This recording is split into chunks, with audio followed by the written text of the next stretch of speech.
Howdy. Well, it's an ongoing battle all the time, cleaning all these guns. And right now I was working on this one.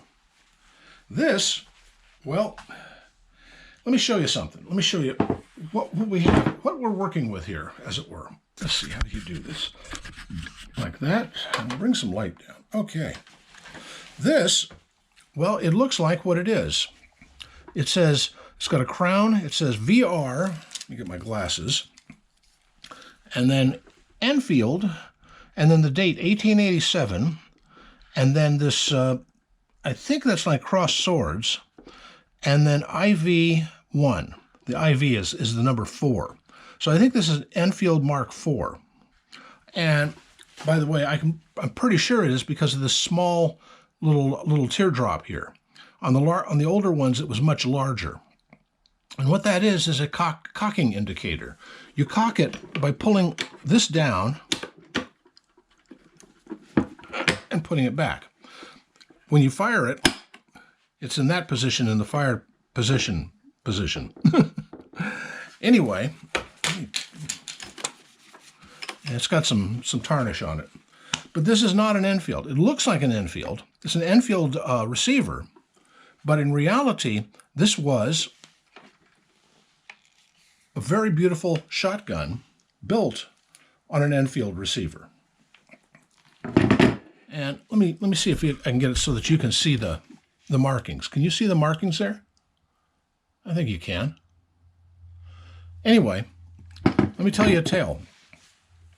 A friend of, it's a friend of my cousin's had a friend who was this girl whose boyfriend had died.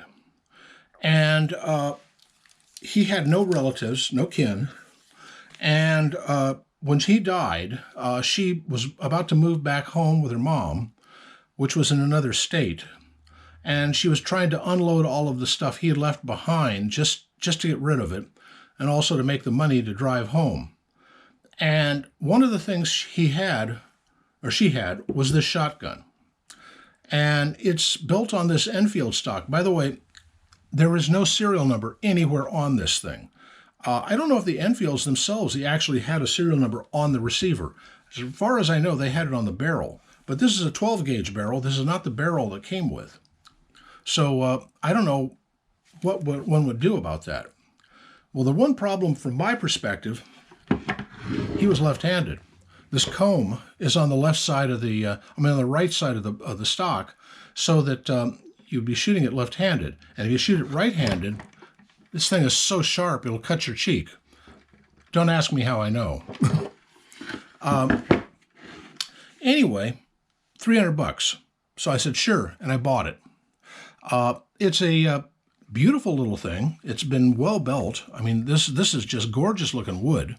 I've cleaned it out. I was cleaning the wood too. By the way, if you're ever cleaning rifle stocks, might I suggest this stuff. It's absolutely superb for cleaning off stocks. And also, while you're at it, treating them. It's got lemon oil in it. I don't know if you can still buy it. Formbees? I don't know. I've had that jar for well over 20 years. And many years of rifle cleaning, and that's what's left. So a little dab will do you. You know, just put some on a rag and then just wipe it down, and it'll clean off a lot of crud. It'll make scratches and stuff will not go away, but at least be less prominent to see. And it works pretty well. Anyway, this is one of my. It's pretty. It's not so useful to me because of this left-handed stock.